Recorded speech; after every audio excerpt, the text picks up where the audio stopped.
इस बुलेटिन का आगाज करें। सबसे पहले आपको बताएं, वजारत पेट्रोलियम ने ऑयल टैंकर्स कॉन्ट्रैक्टर्स एसोसिएशन की हड़ताल खत्म करने का दावा कर दिया, जबकि एसोसिएशन का कहना है कि हड़ताल मुतालिबात की मंजूरी तक जारी रहेगी। तो आपको बता रहे हैं, वजारत पेट्रोलियम ने ऑयल टैंकर्स कॉन्ट्रैक्टर्स एसोसिएशन की हड़ताल खत्म होने का दावा कर दिया है, जबकि एसोसिएशन का कहना है कि हड़ताल मुतालबात की मंजूरी तक जारी रहेगी। इसी हवाले से मजीद तफसीलात जान लेते हैं हबीब खान से। जी हबीब, बताइएगा ये क्या मामला है? जी बिल्कुल, इस्लामाबाद से वजारत पेट्रोलियम की जानिब से ऑयल टैंकर्स कॉन्ट्रैक्टर एसोसिएशन और ऑयल टैंकर ओनर एसोसिएशन को जो है वो पीर को इस्लामाबाद तलब तो किया गया है, लेकिन जहां पर जो ऑयल कॉन्ट्रैक्टर्स एसोसिएशन है उनकी जानिब से ताहम हड़ताल ख़त्म करने का जो मुतालबा है उसको अभी तक मना कर दिया गया है। इस वक्त भी यहाँ पर आप देख सकते हैं हड़ताल उनकी जानिब से जारी है। और बात करने के लिए हमारे साथ इस वक्त ऑयल कॉन्ट्रैक्टर एसोसिएशन के जनरल सेक्रेटरी शोएब अशरफ साहब मौजूद हैं। आपकी हड़ताल आज दूसरे रोज़ जारी है। इस्लामाबाद से खबर जारी की जा रही है कि हड़ताल जो है वो आप लोगों की जानिब से ख़त्म कर दी गई है। इसमें कितनी इस वक्त जो है बात सच्चाई है? नहीं जी, हमारी तरफ से हड़ताल बिल्कुल ख़त्म नहीं की गई। हड़ताल हमारी चल रही है। मिनिस्ट्री की तरफ से ज़रूर हमें अप्रोच किया गया, लेटर उनका एक आया है मीटिंग के लिए, लेकिन मीटिंग जो है हम ज़रूर करेंगे, लेकिन स्ट्राइक कॉल ऑफ नहीं है, वो तो रहेगी जब तक हमारे मुतालबात मंजूर नहीं होंगे। आप लोगों के क्या मुतालबात हैं और पीर को जो मीटिंग की गई है उन मुतालबात पे आपको जो बुलाया गया है उसमें कौन कौन शामिल होगा? वो हमारी तरफ से भी 2-3 आदमी जाएंगे और बाकी FPR है, चारों प्रोविंसेस के रेवेन्यू अथॉरिटीज़ है, ओगरा के नुमाइंदे होंगे, पेट्रोलियम डिवीज़न के नुमाइंदे होंगे। मीटिंग में तो उन्होंने सारे मुतल्लिका इदारों को बुला लिया है, लेकिन अभी जो उसके अंदर डिसीजन होगा उसी के ऊपर डिपेंड करता है कि क्या स्ट्राइक कॉल ऑफ होगी या नहीं होगी।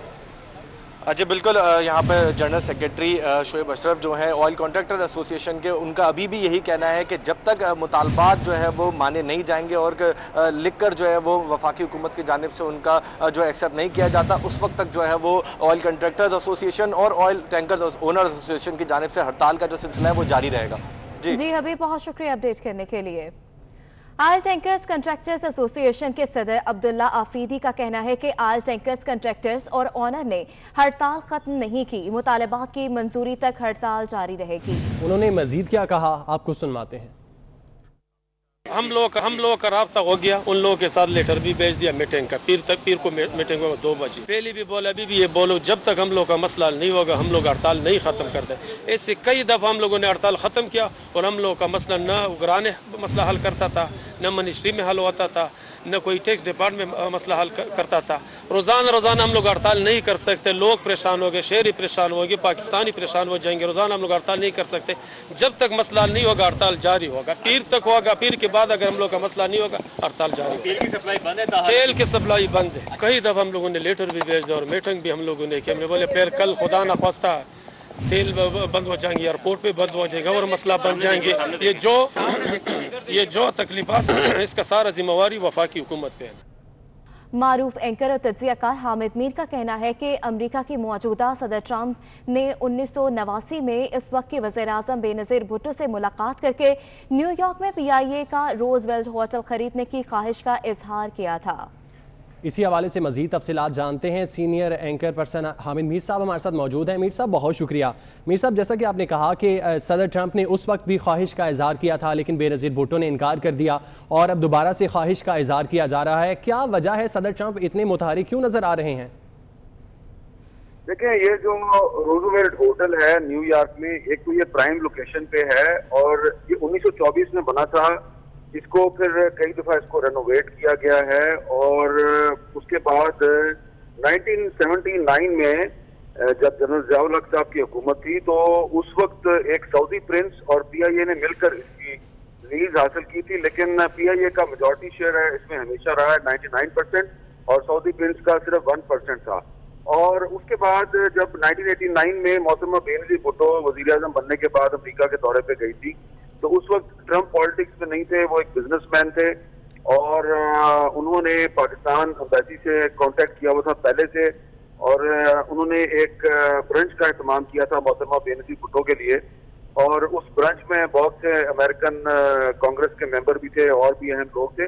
वहाँ पे ट्रंप ने ये बात की थी मोहतरमा बेनज़ीर भुट्टो के साथ कि मैं आपका जो रोजवेल्ट होटल है न्यूयॉर्क York, own by Pakistan International Airlines, मैं ये खरीदना चाहता हूँ। तो उस मौका पर जब ट्रंप ने ये पेशकश की थी तो वहां पर उस वक्त आसिफ अली जरदारी साहब भी मौजूद थे और उन्होंने भी इस चीज को कंफर्म किया कि उनके सामने ट्रंप ने ये पेशकश की थी। लेकिन मोहतरमा बेनजीर भुट्टो ने उस वक्त उनको कहा कि मैं इस मामले को ज्यादा नहीं जानती, मैं आपको पूछ के बताऊंगी। फिर ट्रंप ने इसको फॉलो किया तो मोहतरमा बेनजीर भुट्टो ने जब पता करवाया तो पता चला कि ये होटल प्रॉफिट में चल रहा है, मुनाफे में चल रहा है और PIA के पास उसकी लीज जो है वो अभी काफी अरसे के लिए मौजूद थी। तो उन्होंने उस वक्त ये होटल बेचने से इनकार कर दिया था, हालांकि उस वक्त ट्रंप जो है वो काफी अच्छे पैसे देने के लिए तैयार थे। बाद में फिर ये जो होटल है ये PIA ने एक कानूनी जंग के जरिए जिसमें काफी पैसे खर्च किए फिर ये PIA की मलकियत बन गया। और जब मोहतरमा बेनजीर भुट्टो दोबारा इक़्तिदार में आई 1993 में, तो उस वक्त भी फिर एक अपने फ्रंटमैन के जरिए ट्रंप ने कोशिश की थी, लेकिन दोबारा मोहतरमा बेनजीर भुट्टो ने इनकार कर दिया। तो अभी जो इमरान खान साहब की हुकूमत है उसको भी ट्रंप ने अपने एक करीबी रिश्तेदार के जरिए कांटेक्ट किया है और वही अपनी पुरानी पेशकश दोहराई है कि मैं ये होटल खरीदना चाहता हूँ। तो इस सिलसिले में जो PIA के जराए हैं उन्होंने भी कंफर्म किया है कि बिल्कुल ट्रंप जो है वो अभी भी ये होटल खरीदना चाहते हैं। लेकिन कल जो सेनेट की स्टैंडिंग कमेटी ऑन एविएशन है उसके इजलास में हुकूमत की तरफ से ये वाज़ेह तौर पे कहा गया कि फिलहाल ये होटल बेचने का कोई इरादा नहीं है। हुकूमत की तरफ से वाज़ेह तौर पर कह दिया गया है कि होटल बेचने का कोई इरादा नहीं। बहुत शुक्रिया। सीनियर तजियाकार हामिद मीर हमारे साथ मौजूद थे। आपको बताते चलें कि हामिद मीर का कहना था कि मौजूदा सदर डोनाल्ड ट्रंप ने 1989 में उस वक्त के वज़ीर आज़म बेनज़ीर भुट्टो से मुलाकात करके न्यूयॉर्क में PIA का रोज़वेल्ट होटल ख़रीदने की ख्वाहिश का इजहार किया था, लेकिन बेनज़ीर भुट्टो ने इनकार कर दिया था और सदर ट्रंप की जानिब से अब दोबारा से इसी ख्वाहिश का इजहार किया जा रहा है। वो होटल ख़रीदने में दिलचस्पी का इजहार कर रहे हैं, लेकिन अब भी हुकूमत ने इनकार किया है।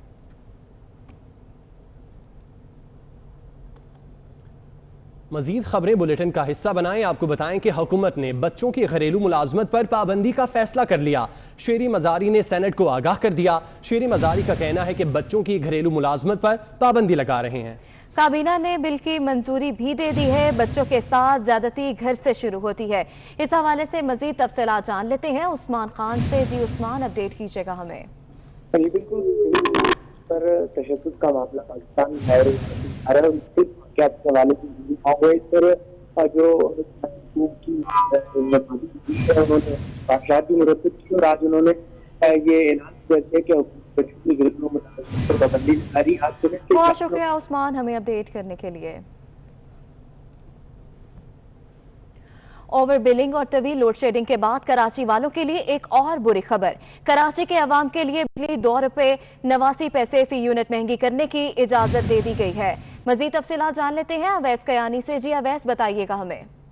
जी बिल्कुल, जो कल वज़ीर आज़म इमरान खान की ज़ेर सदारत होने वाला जो आला सतह का जो इजलास था उसमें ये मंजूरी दी गई है और इसमें स्पेशली तौर पर ये बताया गया है कि ₹2.89 फी यूनिट जो है बिजली महंगी करने की इजाजत दे दी है, जो कि ETC का ये फैसला था। नेपरा ने जो है इसको बताया गया था, लेकिन अब ये इलेक्ट्रिक के सार्फिन पर 60 से 70 अरब रुपए का जो है वो इजाफी बोझ पड़ेगा और जो कि इलेक्ट्रिक टैरिफ एडजस्टमेंट की मद में 130 अरब रुपए जो है वसूल करने की इजाजत दी थी नेपरा ने और ETC ने जो है इसकी तौसीक की थी। और इसके साथ बताया गया था कि जो कल जो फैसला हुआ है वो ये हुआ है कि यकमुश्त नहीं बल्कि इसको मरहला वार जो है कीमत जो है वो बढ़ाई जाएगी। लेकिन साथ ही साथ जो लोड शेडिंग के हवाले से जो कि इलेक्ट्रिक की जो खुसूसी जो नेपरा की खुसूसी जो टीम जो गई थी कराची, उसने विजिट मुकम्मल कर लिया है और 20 तारीख को जो है वो नेपरा अथॉरिटी को अपनी रिपोर्ट भी पेश करेगी। जी अवैस, बहुत शुक्रिया अपडेट करने के लिए। कराची में तवील लोड शेडिंग के खिलाफ पीपल्स पार्टी ने भी सड़कों पर आने का फैसला कर लिया। इतवार को कराची प्रेस क्लब के सामने मुजाहिरा किया जाएगा। सईद गनी मुजाहिरे की क़यादत करेंगे। आज़ाद नोडियो से तफसीलात जानते हैं। आज़ाद, क्या तफसीलात हैं? जी बिल्कुल, कराची में बिजली की बदतरीन गैर लोड शेडिंग और इलेक्ट्रिक इंतजामिया की हटदर्मी के खिलाफ पाकिस्तान पीपल्स पार्टी ने भी सड़कों पर आने का उसूली तौर पर फैसला कर लिया है। इस हवाले से Pakistan Peoples Party Karachi division की जानब से इतवार के रोज शाम 4:30 बजे कराची प्रेस क्लब के सामने एहतजाजी मुजाहरा किया जाएगा।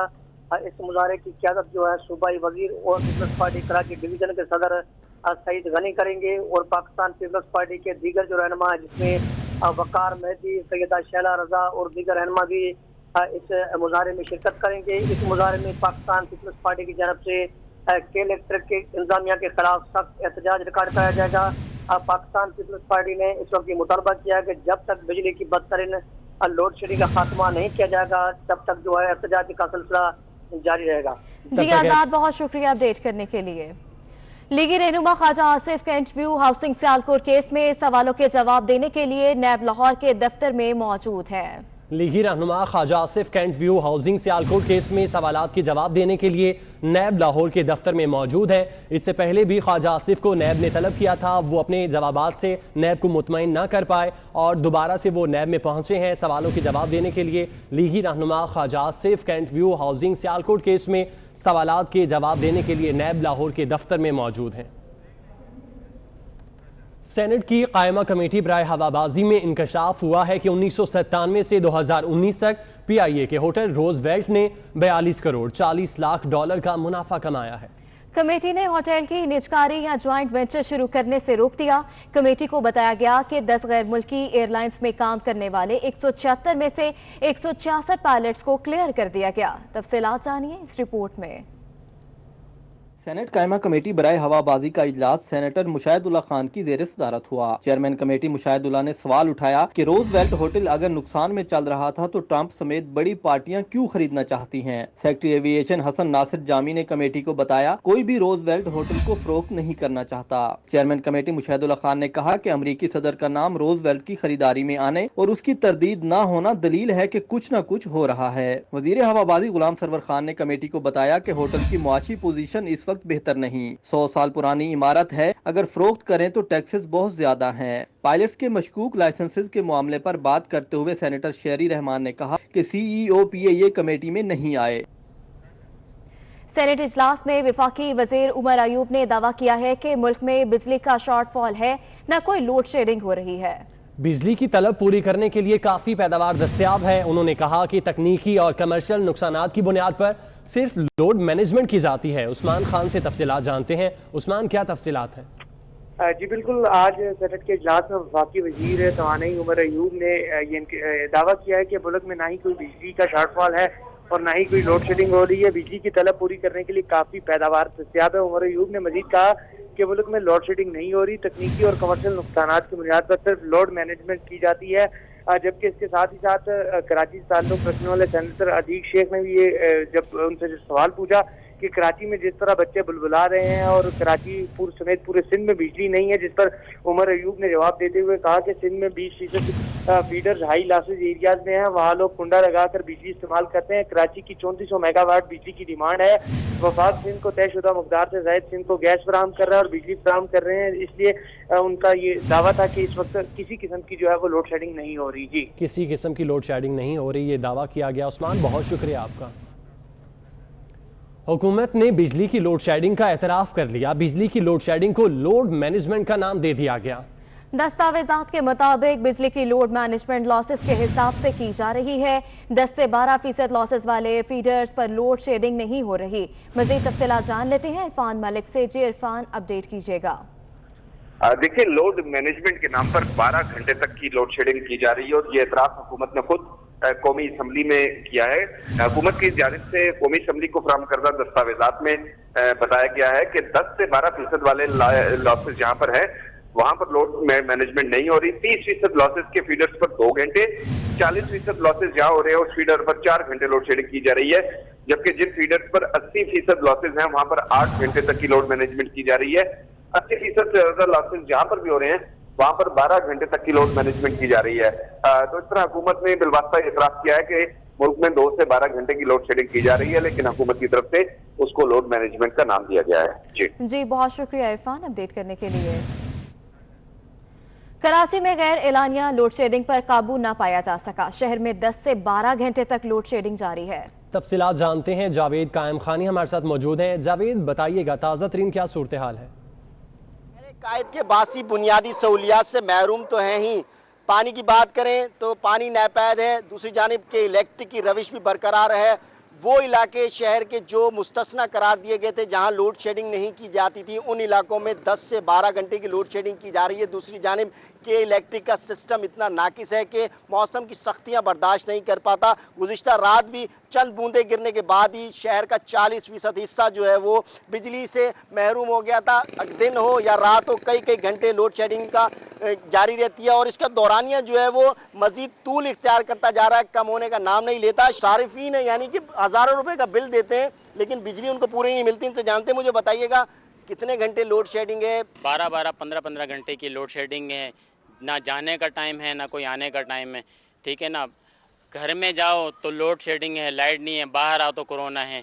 इंसान क्या कर्ब की ज़िंदगी गुजार रहा है, ठीक है ना। हम अरबाब इख्तियार प्राइम मिनिस्टर साहब से ये अपील करते हैं कि खुदारा कराची के बासियों पर रहम करें। कराची के उन इलाकों की बात करें जहां पर तकरीबन जिन्हें पोश खिलाए जाते थे, जिसमें नॉर्थ नाज़माबाद, गुलशन इकबाल, वो इलाके जहां जो मुस्तस्ना है और बिल्कुल ज़ीरो टॉलरेंस थी लोड शेडिंग के मामले के अंदर, लेकिन वहां पर भी 10 से 12 घंटे की लोड शेडिंग की जा रही है। अगर मुज़ाफ़ात की बात करें तो मुज़ाफ़ात में ये दौरानिया जो है वो 16 से 18 घंटे तक। बहुत शुक्रिया।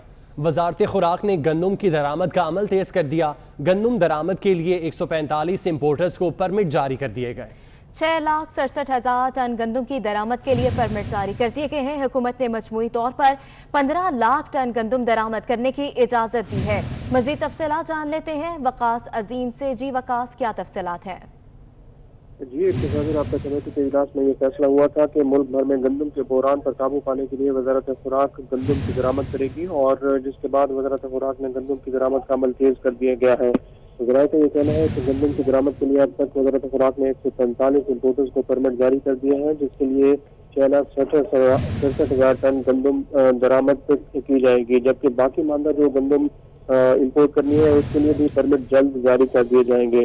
इस सूची के इजलास में फैसला हुआ था कि 15 लाख टन गंदम दरामद की जाएगी और निजी शोबा जल्द गंदम की दरामद को जो है यकीनी बनाएगा। इम्पोर्टर्स ये गंदम रूस, यूक्रेन और बल्गारिया से दरामद करने का प्लान रखते हैं कि गंदम की दरामद पर हुकूमत ने जितने टैक्सेस और ड्यूटीज थे वो खत्म कर दिए हैं। खासतौर पर गंदम की दरामद पर 60% रेगुलेटरी ड्यूटी थी, उसे खत्म कर दिया गया है। इसी तरह 11%। ठीक है वकास, बहुत शुक्रिया।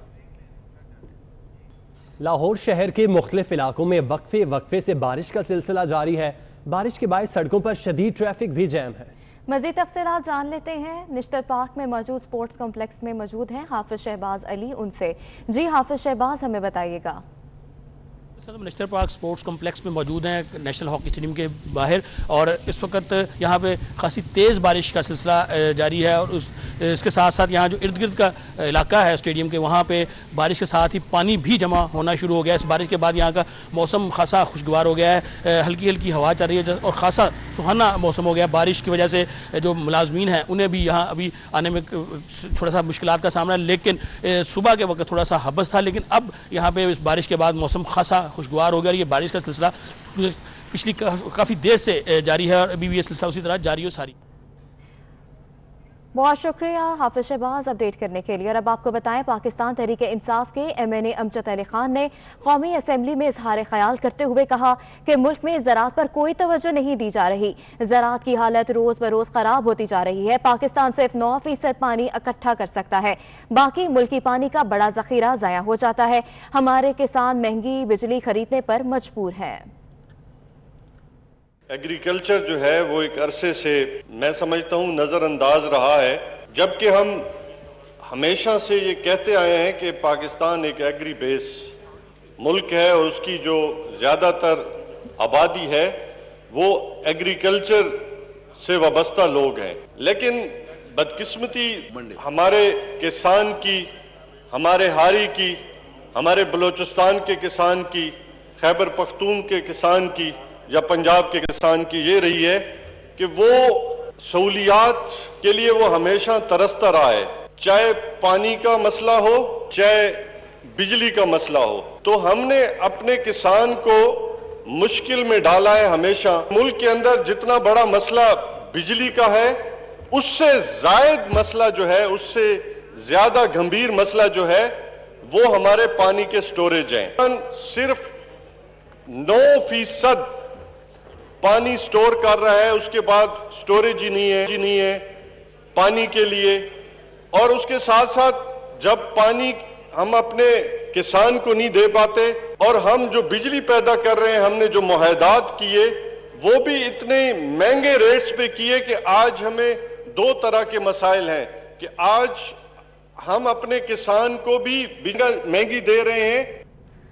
कौम के मामार एक बार फिर सड़कों पर आ गए। 5 माह से फंडिंग और तनख्वाहें न मिलने पर पेफ पार्टनर्स के असातिज़ा का प्रेस क्लब के बाहर एहतजाज। असातिज़ा की जानिब से वज़ीर तालीम मुराद राज नामंजूर के नारे भी लगाए गए।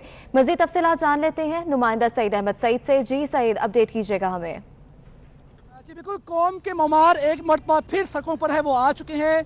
पेफ पार्टनरशिप के तहत चलाने जाने वाले पंजाब भर के जो उस्ताज़ा इकराम है वो लाहौर प्रेस क्लब के बाहर एहतजाजी मुजाहरा भी कर रहे हैं और अफसोस के साथ ये कहना पड़ रहा है कि उस्ताज़ा जो हैं वो अपने हक़ के लिए नहीं बल्कि उन बच्चों के हक़ के लिए जो कि मुस्बत तबके से तल्लुक़ थे, पीफ पार्टनरशिप के तहत पढ़ाते थे भी, पढ़ते भी थे, उनके खिलाफ एहतजाजी मुजाहरा भी किया जा रहा है। कुछ ख़वातीन उस्ताज़ा मौजूद हैं, से बात करेंगे। हमारा जो है असल मुतालबा यही है कि जो 6 माह से हमारी पेमेंट्स रोकी हुई हैं वज़ीर तालीम ने नाजायज़ यानी तौर पे, वो हमारी पेमेंट्स रिलीज़ की जाएं, क्योंकि जब तक हमें पेमेंट्स नहीं मिलेंगी हम जो 4 लाख असातिज़ा हमारे स्कूल्स में पढ़ा रहे हैं हम उनको तनख्वाह नहीं दे सकेंगे और जब हम उनको तनख्वाह नहीं देंगे तो 32 लाख बच्चों का मुस्तकबिल दाव पे लगेगा और वो स्कूल बंद हो जाएंगे, जो कि इस गवर्नमेंट का मंशूर था कि हम तालीम को आम करेंगे। लेकिन इस वज़ीर तालीम की बिल्कुल तालीम दुश्मन पॉलिसियों की वजह से आज जो है ये स्कूल बंद होने के बिल्कुल यानी तबाही के धाने पे पहुंच चुके हैं। बिल्कुल, ये 4 लाख उस्ताज़ा इनके बकौल और 30 लाख तालिब इल्म है वो इनकी सरपरस्ती में जो है वो तालीम हासिल कर रहे हैं। तो मुतालबा यही आएगा कि 6 माह से जो वाजबात रोके गए, कटौतियाँ की जा रही हैं, हुकूमत वक्त है इस बात का जो फैसला किया गया है इसको वापस ले और उस्ताज़ा के जो 4 लाख उस्ताज़ा की जो हक है वो दिया जाए ताकि ये लोग है बाइज़्ज़त तरीके से इन कौम के बच्चों को जो ममार हैं वो तालीम भी दे सकें और जो इनकी ज़रूरियातें ज़िंदगी के साथ साथ ज़रूरियातें स्कूल और मदरसे की चीज़ें हैं वो भी। ठीक है सईद, बहुत शुक्रिया। चकवाल से पाक फौज के हवालदार खालिद महमूद शहीद की 11वीं बरसी है। शहीद हवालदार खालिद महमूद ने 17 जुलाई 2009 को शुमाली वज़ीरिस्तान में जाम शहादत नोश किया। मज़ीद तफसीलात जान लेते हैं मोहसिन जाफरी से। जी मोहसिन, हमें बताइएगा। की जो मौत है वो कौम की याद है। चकवाल को गाजियों और शहीदों की सरजमीन कहा जाता है। इस वक्त मौजूद हूँ चकवाल के अंदर, जहाँ पे हवलदार खालिद महमूद की आज 11वीं बरसी मनाई जा रही है। हवलदार खालिद महमूद इंतहाई बहादुर और दलेर इंसान थे। उनके भाई हमारे साथ मौजूद हैं, उनसे पूछते हैं। भाई खालिद बहुत निडर इंसान थे और वो हमेशा से आर्मी में इसीलिए गए थे कि ताकि वो शहादत हासिल करें और अल्लाह पाक ने उनकी ये बात कबूल कर ली। जी बिल्कुल ही नहीं कहना है कि हमारे भाई का यही ख्वाब था कि पाकिस्तान आर्मी कैसा बने और पाकिस्तान की जो सी है वो सरहदों का दिफा कर सके और जब में शहादत नोश कर सके। बहुत शुक्रिया अपडेट करने के लिए। पंजाब फूड अथॉरिटी में 150 ट्रेनी अफसर भर्ती करने का फैसला कर लिया गया है, लेकिन गुज़श्ता साल पंजाब फूड अथॉरिटी की 1000 असामियों के लिए इम्तिहान पास करने वाले हजारों उम्मीदवार इंटरव्यू कॉल के मुंतज़िर है। पंजाब फूड अथॉरिटी में 150 ट्रेनी ऑफिसर भर्ती करने का फैसला कर लिया गया, लेकिन गुज़श्ता साल पंजाब फूड अथॉरिटी की 1000 असामियों के लिए इम्तिहान पास करने वाले हजारों उम्मीदवार इंटरव्यू कॉल के मुंतज़िर हैं। और एक और नया फैसला सामने आया है। पंजाब फूड अथॉरिटी की जानिब से 150 ट्रेनी ऑफिसर भर्ती करने का फैसला किया गया है, लेकिन गुज़श्ता साल पंजाब फूड अथॉरिटी की 1000 असामियों के लिए इम्तिहान पास करने वाले हजारों उम्मीदवार इंटरव्यू कॉल के मुंतज़िर हैं। बुलेटिन आपने मुलाहिजा किया। न्यूज़ स्टूडियो से फिल वक्त इतना ही।